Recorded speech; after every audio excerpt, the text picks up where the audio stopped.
episode of Raw begins with Stephanie McMahon and Mick Foley in the ring.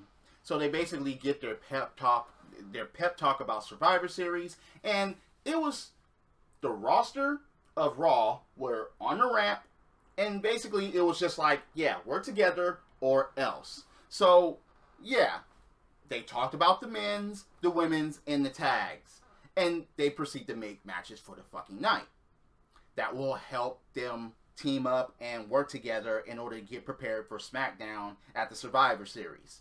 So, first match of the night was Kevin Owens and Roman Reigns against Cesaro and Sheamus. Now, Cesaro and Sheamus, of course, they can't really get along, and so on and so forth, but you already know that Roman Reigns and fucking Kevin Owens isn't going to get along. Standard tag team match with motherfuckers bickering and quarreling and stuff like that, and stay out of my way and all that garbage. But then, it was funny, at the end of the match, Sheamus hits the Bro Kick on Kevin Owens. Roman Reigns hits the spear on Sheamus, and then takes Kevin Owens' arm and drapes it over Sheamus. 1, 2, 3. So, okay, does that put Kevin Owens and Roman Reigns in line for a tag team title shot because they beat the number one contenders? Okay, that's just, anyway. I understand that Kevin Owens and Roman Reigns are the Universal and United States champions, so either one of them getting pinned would kind of, but at the same time, it was just wrong. All of it was just wrong. At least have them brawl for a DQ or something like that, where no one gets pinned and no one really gets damaged or hurt. Yeah. Because this is basically a prelude of what's going to happen at Survivor Series between Cesaro and Sheamus. I don't see them surviving. I just don't. It's just... Anyway. Chris Jericho gives scarves to his partners later on in the evening. Seth Rollins and Braun Strowman. Oh, God. Basically, Jericho had presents and there were scarves inside, and... yeah, Rollins was like, no, I don't like scarves, and walks away. And now, Jericho has on a current scarf that costs $750. Why would a scarf cost that much? But anyway. Braun Strowman was like, I want that scarf. Give me your scarf. Yeah. He kind of deboed him. Yeah. Sup, Jericho? What you got on my scarf? So it was basically like that. Jericho actually gives him this scarf that he had around his neck and puts the one that was in the box with anchors and stuff like that. And Braun Strowman proceeds to tear up the scarf that Jericho actually gave to him. I don't like scarves.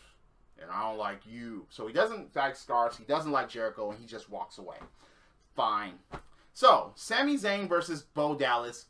Short and sweet match with putting over Sami Zayn in an interview, whether it's the Jizz or Dolph Ziggler. Sami Zayn looks to become Intercontinental Champion at Survivor Series. Now, you know the stipulation that will bring the Intercontinental Championship back to Raw. It could happen. It could happen. So, you have Brian Kendrick giving a pep talk to the rest of the Cruiserweight division. And, okay, look. You have two people in this Cruiserweight division right now. One has 2 victories over him, and they acknowledge that. And then you have TJ Perkins that still has his rematch pending. But Kendrick is going against Kalisto. And, again, Sin Cara was there, and you know that they're former tag team partners as far as the Lucha Dragons. They need to fucking reform that team. So, as far as bringing the Cruiserweights to SmackDown, that will make a shit ton of sense. Because at least the Lucha Dragons can go after the Tag Team Championship if things don't work out with them in the Cruiserweight fucking division. Because Kalisto's not going to go to Raw. Anyways, and Kalisto is still not technically done with Baron Corbin. Anyway, yeah, they were like, yeah, we can't trust you. We can't trust Brian Kendrick. We can't, yeah, you know. And again, they have to depend on Brian Kendrick to keep the Intercontinental Championship and to keep them on Raw, which is kind of funny.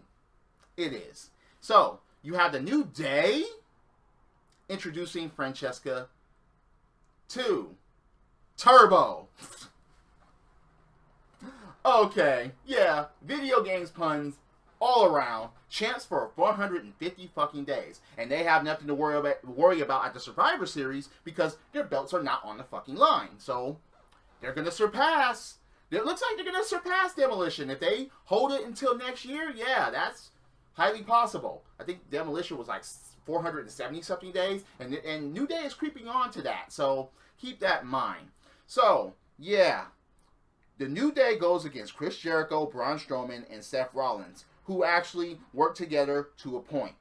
They did. Even though Jericho ate a pedigree afterwards, after the match, they still beat the fucking New Day. It was a 3-on-3 match. So they're trying to establish Raw's dominance as far as their main male team. And they kind of, yeah, it's still not convincing enough. But Raw's team is looking a lot better than SmackDown's for a couple of reasons, and I'll go over that in a little bit. So you had Steph, Mick Foley, and Paul Heyman in the back, and they have this little discussion and so on and so forth. And why they're gonna try to put security in between Brock and Goldberg for the night? That just talking about they don't want them to brawl or combust or go at it before the Survivor Series and anything like that. And okay, fine. Then you have a backstage segment between Sasha and Charlotte. Yes, they have to team up later on in the fucking night. But, of course, it was the back and forth thing.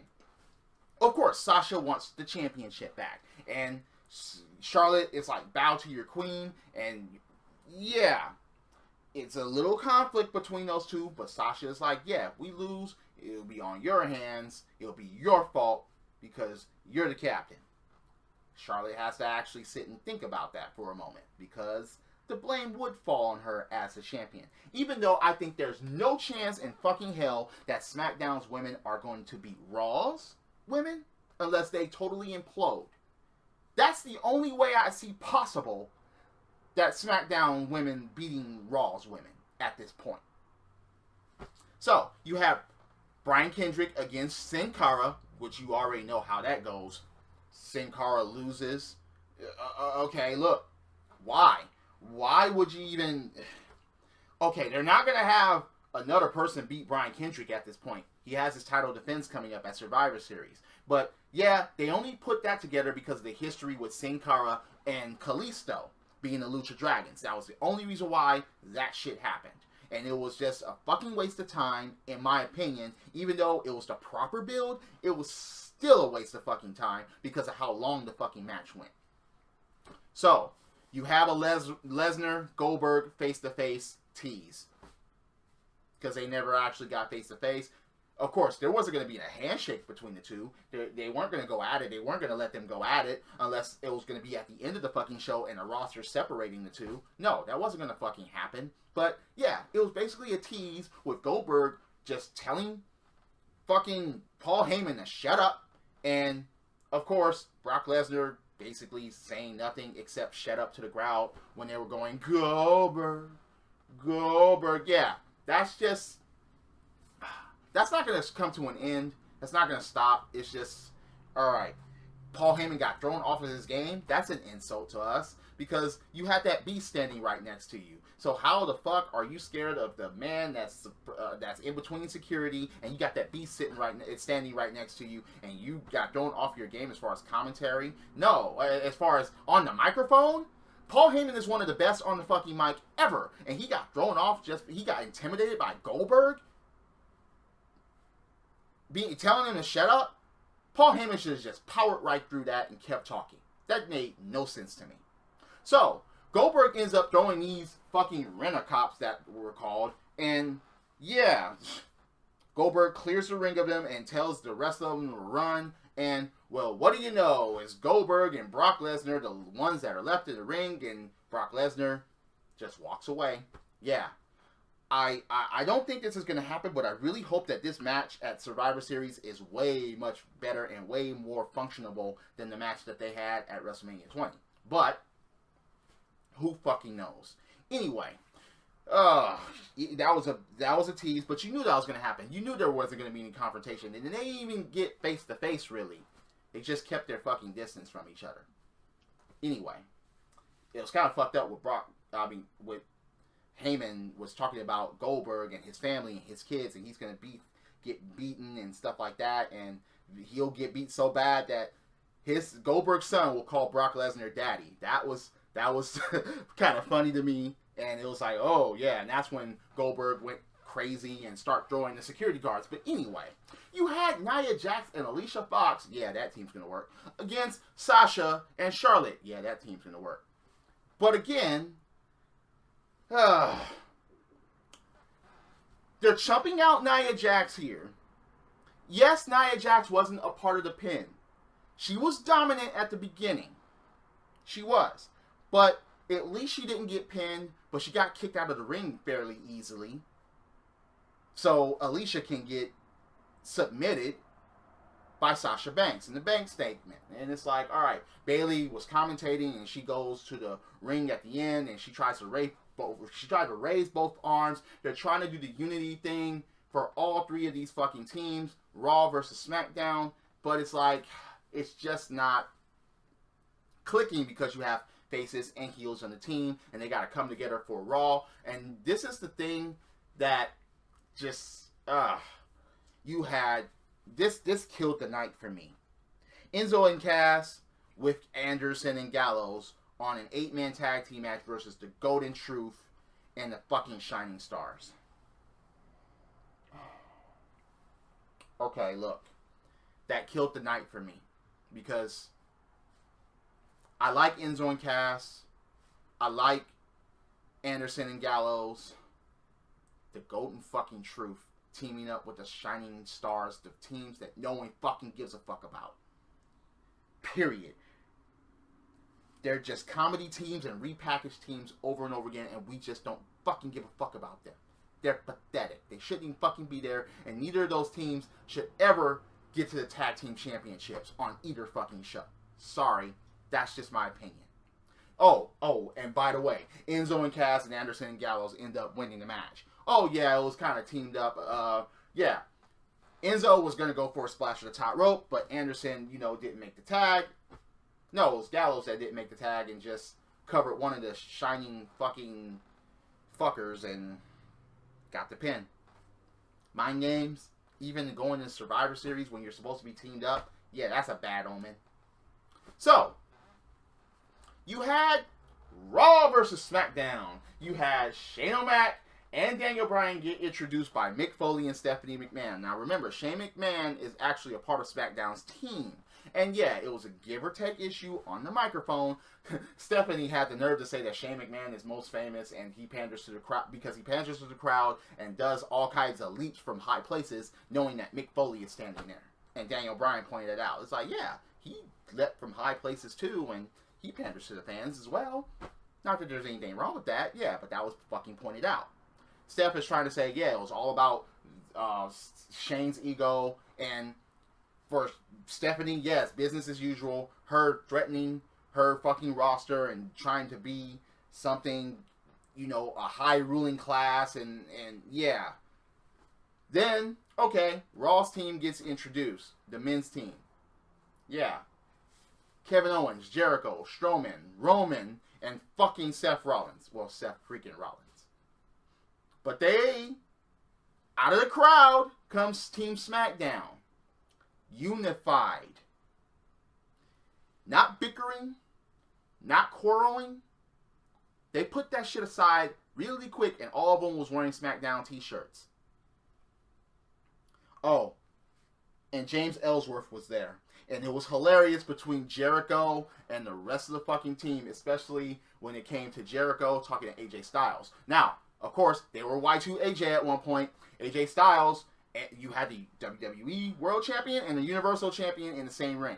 Oh yeah, they bickered. They went at it. They want to find out who the real best champion of the show is. Yeah, welcome to the Kevin Owens show. Yeah, the champ that runs the camp. They bickered. They went at it. And then Jericho steps in and starts putting people on the list. Well, now, it gets funny because he put AJ on the list. He put AJ's soccer mom haircut on the list. He put James Ellsworth on the list. You just make the list. Comedy. List. Yeah. Okay, the list is one of the hottest things on both shows. That's funny to me. Okay, it's just hilarious. Yeah, Bray Wyatt steps up to Braun Strowman. That was interesting. And Randy Orton got into Braun's face. And it's like, if anyone that's going to eliminate Braun Strowman, it's going to be an RKO. Seriously, that could do it. It could do it. Sister Abigail, RKO, Strowman gone, maybe. It'll be funny if Strowman lays down for Bray Wyatt and leaves Raw team on its own at Survivor Series, but I digress. So, you even have Seth Rollins getting on the mic. Thank goodness Roman Reigns didn't touch the fucking mic. And he says that, yeah, he names off his whole team and like him and the big dog together, you don't know what they're capable of. Dean Ambrose, he doesn't really talk. He just starts going at it. Yeah. But they had Raw stand tall at the end of the night because it was Raw's show. It wouldn't have made any sense for SmackDown to go on their show and stand tall at the end of the show. So, yeah. They're trying to hype this up and they're trying to do the unity thing, but I think they should have went week by week as far as some type of invasion angle, as far as saying that SmackDown is invading Raw and Raw is invading SmackDown for the purpose of Survivor Series. And the thing about it is, they should have did it with the ladies. They should have did it with the women because it would have been more interesting that way. Of how they were going to fend off Nia Jax. I'm talking about SmackDown's women specifically. It still could happen on SmackDown Live, but it's like, I don't take SmackDown women team seriously. I just fucking don't. They need to fucking do something in order for me to change my mind about that. And the tag versus tag, look, as long as SmackDown has American Alpha and the Usos on their fucking team, there's still fucking hope for them to fucking win. I don't see the New Day or Rhino and Heath Slater surviving, but at least certain things could take place between those two teams. Anderson and Gallows, Enzo and Cass, American Alpha, the Usos. Those four teams from those two, look, those are going to be the teams that are going to make a difference in the tag. And I'll have my predictions for this show later on. And I still have to do my fucking SmackDown report, which will be coming really soon. So, what did you think about the show? Thumbs up, thumbs down? Was it the right way to hype up Survivor Series? What about Goldberg versus Lesnar? Was that hyped correctly? Did you guys think who you guys think is going to win? Raw or SmackDown? Well, actually, wait for my predictions to actually answer that, because that's a conversation to be had. Drop kicks, body slams, throwing motherfuckers over the top rope, both feet hitting the floor. Yes, I'm a wrestling fan. This is the theme, and I'll see you later. Credits.